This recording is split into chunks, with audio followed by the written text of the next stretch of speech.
KPM.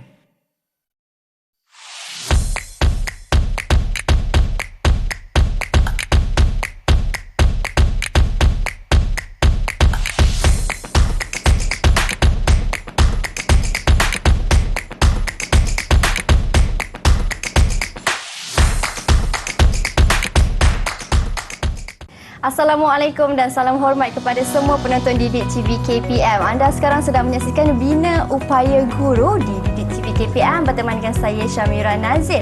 Ini merupakan sebuah program baru di Didik TV berkonsepkan tentang perguruan semuanya. Selama 30 minit kita akan membincangkan tentang maklumat ataupun perkembangan laluan kerjaya seorang guru dan juga hala tuju dalam profesyen keguruan.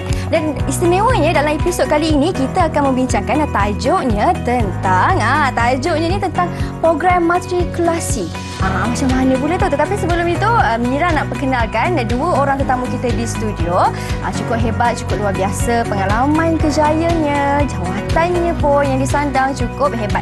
Di studio, kita bersama dengan Dr. Hajah Sharifah Severn Jamilah dan Syed Imam yang merupakan Timbalan Pengarah Sektor Dasar dan Perancangan Bahagian Matrikulasi KPM. Apa khabar, Doktor? Baik, terima kasih. Doktor. Dan di sebelahnya ditemani Encik Azman Mokhtar, merupakan Pengarah Kolej Matrikulasi Perak Kementerian Pendidikan Malaysia. Apa khabar, Encik Azman? Okey, selamat datang. Sihat, Alhamdulillah baik. sihat. Selamat datang ke Didik TV KPM. Mira ucapkan di mana pada hari ini kita nak berceritakan tentang program matrikulasi. Dan Mira nak tanyalah kepada Dr. Sharifah sendiri. Boleh Doktor jelaskan secara ringkas apa usaha yang dilaksanakan oleh KPM untuk memastikan pegawai perkhidmatan pendidikan ataupun PPP ini berada pada tahap kompetisi yang terkini? Untuk makluman Cik Mira, Kementerian Pendidikan Malaysia sangat komited bagi memastikan pegawai perkhidmatan pendidikan iaitu guru, pensyarah, pegawai, pemimpin pendidikan sentiasa komited dengan perkembangan yang terkini. Jadi KPM telah menyediakan Pelan Pembangunan Pendidikan Malaysia 2013-2025 di mana pelan ini mempunyai 11 anjakan. Di bawah anjakan yang keempat iaitu mentransformasi profesyen keguruan menjadi profesyen pilihan supaya kita nak menarik lebih ramai lagi orang luar ataupun seperti yang Mira cakap tadi sebagai nak berminat nak jadi guru. Betul. Cita-cita saya sebelum ini. Untuk memilih menjadi profesyen keguruan. Jadi untuk itu bagi memastikan pegawai perkhidmatan pendidikan guru atau pensyarah ini sentiasa kekal berkualiti sepanjang perkhidmatan ataupun kita punya tagline ialah guru berkualiti sepanjang perkhidmatan. Jadi oleh itu KPM menyediakan latihan dalam perkhidmatan yang bersutu dan terancang bagi memastikan semua guru dan pensyarah ini kompeten mengikut perkembangan aliran semasa. Betul. Sebab sekarang ni kalau kita lihat dengan perubahan landscape pendidikan, contohnya bila berlakunya pandemik COVID-19, trend pengajaran dan pembelajaran di sekolah juga telah berubah.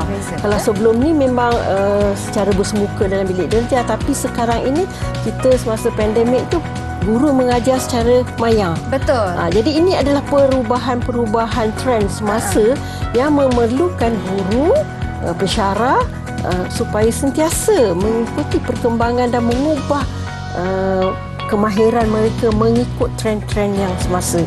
Jadi untuk pembangunan profesionalisme berterusan seperti yang saya cakap tadi, pelan tadi, dia mempunyai 4 objektif utama: meningkatkan kualiti guru dan pensyarah pemimpin pendidikan secara berterusan, maknanya sepanjang perkhidmatan mereka.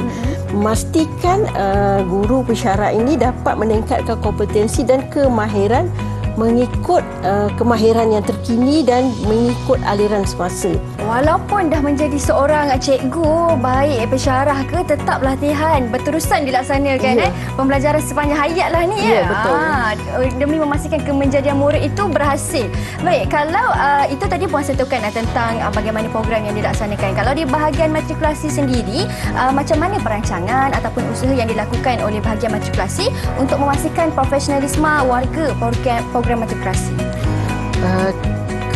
Bahagian matrikulasi juga termaktub dengan Pelan Pembangunan Profesionalisme yang berterusan, di mana terdapat 13 aktiviti untuk pembangunan profesional bagi pensyarah dan juga pegawai di matrikulasi lah. Jadi untuk itu kita bagi memastikan pensyarah dan pegawai-pegawai kompeten mengikut kemahiran, mengikut pengedaran masa. Jadi pensyarah-pensyarah juga disediakan latihan dan antaranya ialah lebih banyak kepada program-program kesarjanaan, di mana program-program kesarjanaan ini inti memberi peluang untuk pensyarah berkongsi pengalaman, membuat penyelidikan, membuat inovasi-inovasi, dan mereka juga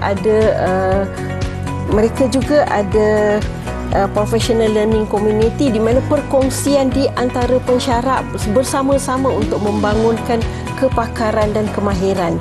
Jadi untuk itu kita memberi peluang mengadakan, contohnya kita adakan convention, seminar, kolokvium, kita ada PLC, kita ada program-program inovasi untuk memberi peluang pada meningkatkan kemahiran dalam pengajaran dan pembelajaran, menggunakan teknik-teknik yang baru, menggunakan pendekatan-pendekatan semasa perkembangan sekarang ini. Contohnya kita berkait dengan pembelajaran digital. Betul. Jadi kita akan memberi kemahiran-kemahiran digital, menyediakan kemahiran-kemahiran digital kepada pensyarah. Okey, baik doktor, dan saya suka dengar bila doktor kata pensyarah ataupun cikgu itu diberi ruang untuk berinovasi dengan cara terbaik untuk memastikan sesi pengajaran dan pembelajaran itu dapat dilaksanakan dengan sempurna.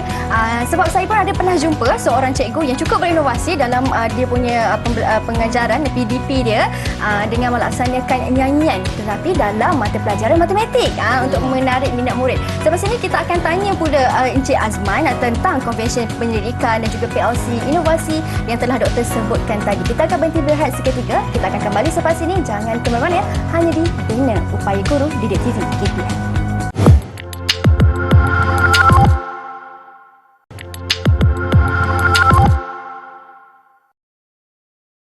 Baik, kembali kita di Bina Upaya Guru Didik TV KPM, masih lagi bersama dengan Mira. Kita ada dua orang tetamu jemputan, iaitu Dr. Hajah Sharifah dan juga Encik Azman Mokhtar. Kita akan membincangkan tentang KOMTI 2 2022 program matrikulasi. Sedikit maklumat kepada anda, mungkin ada penonton yang baru saja menonton. KOMTI 2 tu merujuk kepada Konvensyen Penyelidikan PLC Inovasi Pendidikan 2 2022 program matrikulasi. Dan ini yang saya nak tanya kepada Encik Azman tentang konvensyen ini, sebabnya konvensyen ini merupakan kali pertama dilakukan pada tahun 2021. Betul Encik Azman? Betul. Boleh Encik Azman kongsikan tentang konvensyen ini kepada semua penonton di rumah? Okey, terima kasih Mira dan juga semua penonton. Assalamualaikum warahmatullahi wabarakatuh. Jadi saya kena bercerita tentang sejarah yang lepas lah ya untuk KOMTI ini. Jadi untuk sebelum tahun 2021 yang lalu, maknanya kita ada hanya R&D buat asing, ya, PLC asing, kemudian KIK asing. Jadi bermula tahun lepas kita gabungkan sekali ya.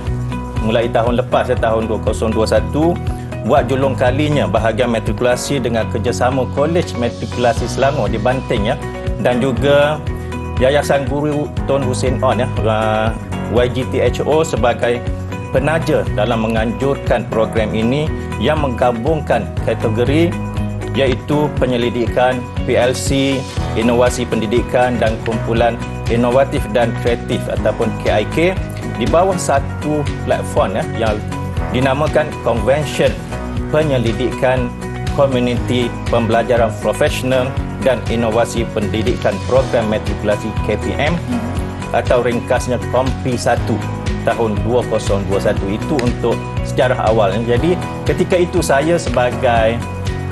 tahun lepas saya sebagai pengarah di Kolej Matrikulasi Kejuruteraan Johor di Pontian ya. Jadi waktu itu kali pertama ini bila digabungkan semua sekali, terasa ini satu peluang. Saya bagi galakkan kepada pensyarah-pensyarah saya untuk hantar seberapa banyak penyertaan, dan alhamdulillah mereka sahut cabaran saya dan mereka ada yang berjaya dan ada yang tak berjaya. Itu biasalah. Jadi alhamdulillah berkat dorongan galakan saya itu, pensyarah di Kolej Matrikulasi Kejuruteraan Johor ramai yang masuk konvensyen ini ya. Jadi untuk kaedah pelaksanaan Kompi 1 yang tahun lepas ya, yang mana Kompi 1 2021 dia bertemakan memperkasakan pembelajaran dalam dunia digital. Makna tahun lepas mana sesuai dengan PKP kita pembelajaran secara maya dan sebagainya, jadi sesuai dengan tema tersebut ya, yang dilaksanakan secara dalam talian. Dia tak bersemuka, dalam talian pada 12 hingga 14 Oktober tahun 2021 lepas, yang mana penganjurnya adalah Kolej Matrikulasi Selangor ya. Okey. Jadi untuk Kompi pertama juga dia ada subtema dia juga subtema dia yang diketengahkan dalam Kompi pertama yang lepas ialah terdiri daripada 3 kluster. 3 kluster. Yang pertamanya kluster pertama pendidikan digital. Baik. Yang kedua, kluster kedua revolusi industri keempat ataupun IR 4.0, dan juga yang ketiga kluster ketiga pengurusan dan kepimpinan. Baik, dan untuk ketiga-tiga kluster ini pesyarat itu boleh pilih lah nak yang mana. Macam tu. Ya. Ikut kepakaran atau ikut kajian, ikut perkongsian apa yang mereka dapat. Contohnya inovasi. Mereka boleh lihat bagaimana mereka mengajar secara maya, apa penambahbaikan yang mereka boleh berkongsi semasa platform ini. Wow. Saya dengar tu pun dah boleh bayangkan meriahnya macam mana kan. Lebih-lebih lagi apabila konvensyen ini disertai bukan saja oleh pensyarah di suatu negara tetapi di seluruh negara. Ya. Betul kan? Kita akan berhenti berehat seketika. Kita akan sambung lagi sesi perbincangan kita dengan Doktor dan juga Encik Azman hanya di Bina Upaya Guru Didik TV KPM. Jangan ke mana-mana.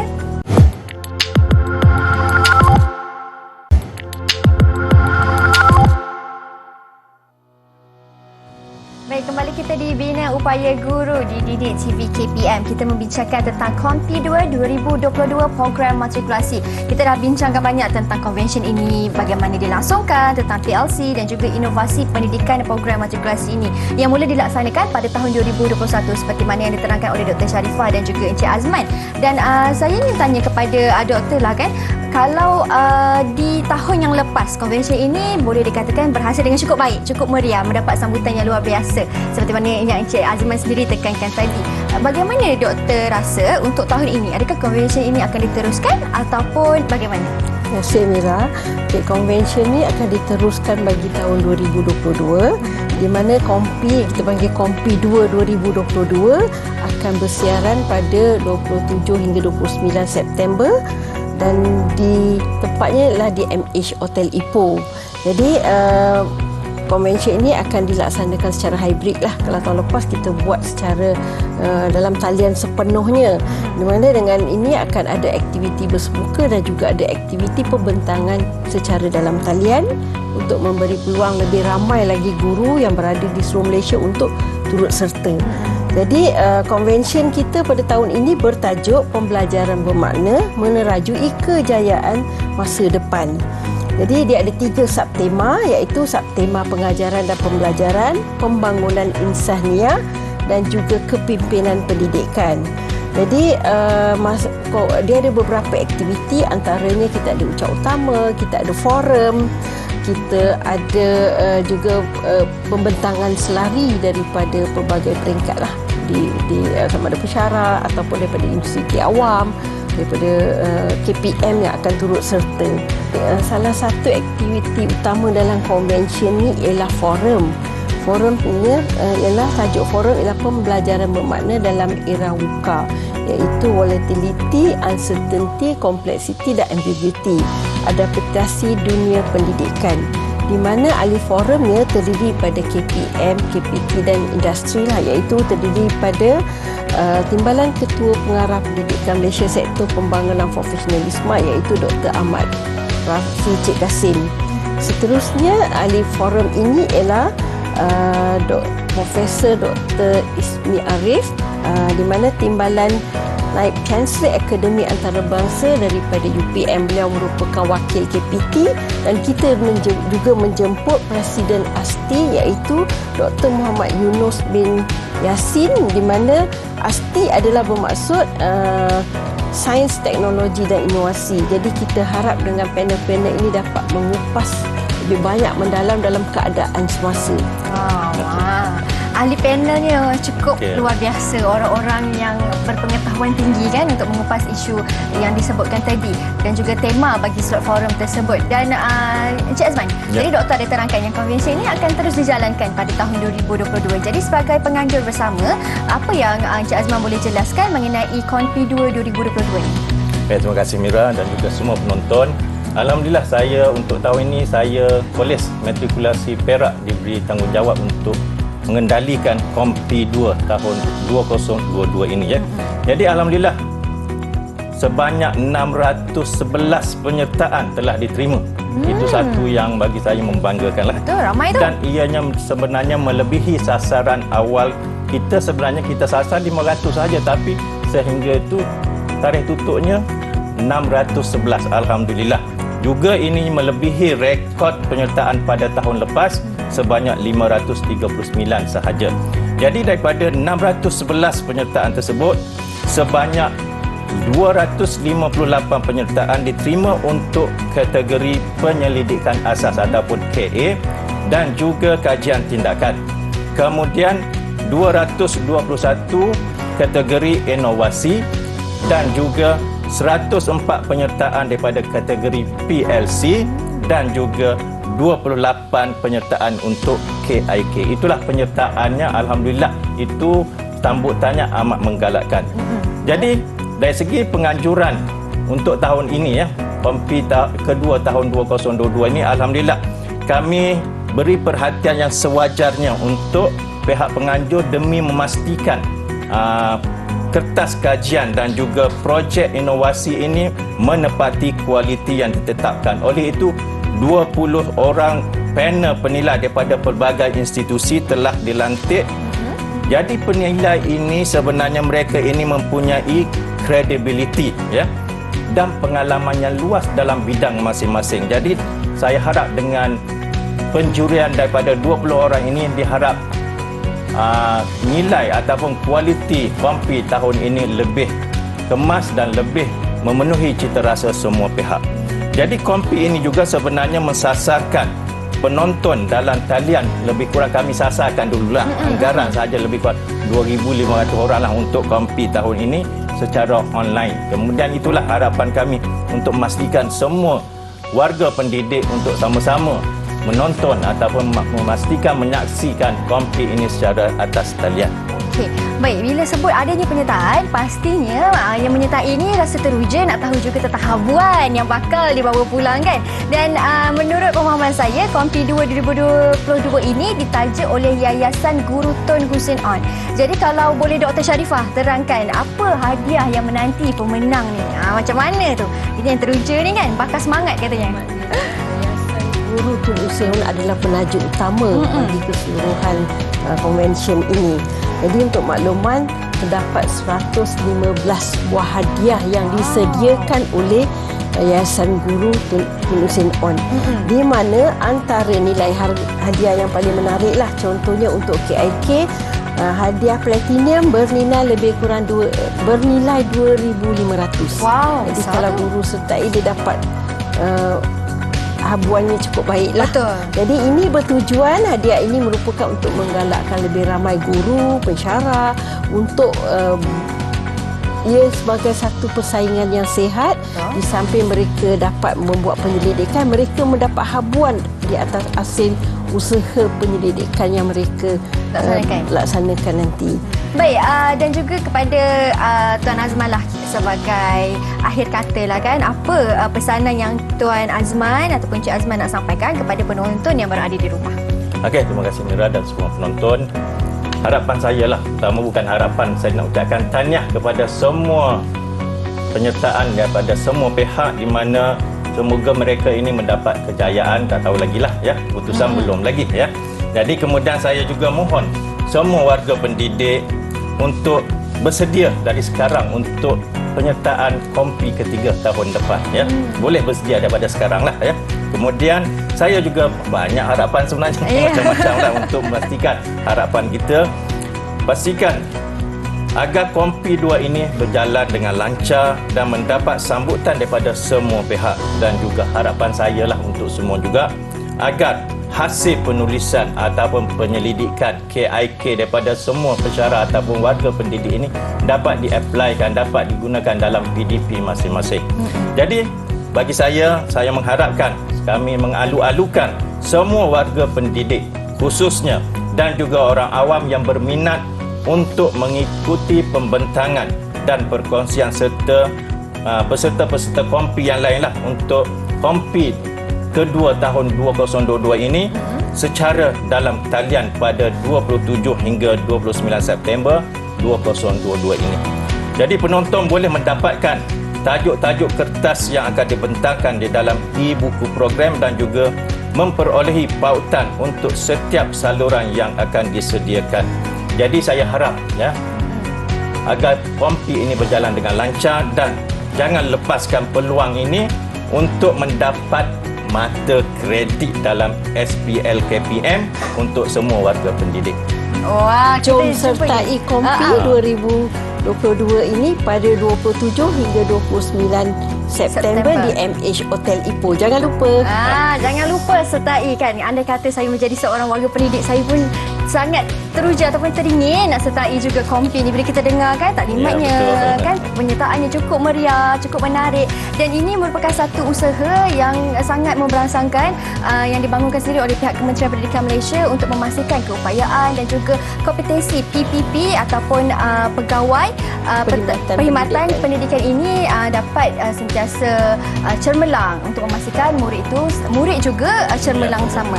Dan saya rasa kita dah sampai di penghujungnya. Terima kasih banyak-banyak Dr. Sharifah Sabran Jamila atas kesudian bersama dengan kami, dan juga terima kasih Encik Azman Mokhtar kerana turut serta bersama dengan kami hari ini untuk berkongsi tentang KONPI 2 2022 program matrikulasi. Ada rezeki kita jumpa lagi ya. Baik, sama-sama teruskan setia menonton Bina Upaya Guru di Didik TV KPM. Saya Shamira Nazir. Assalamualaikum dan salam sejahtera.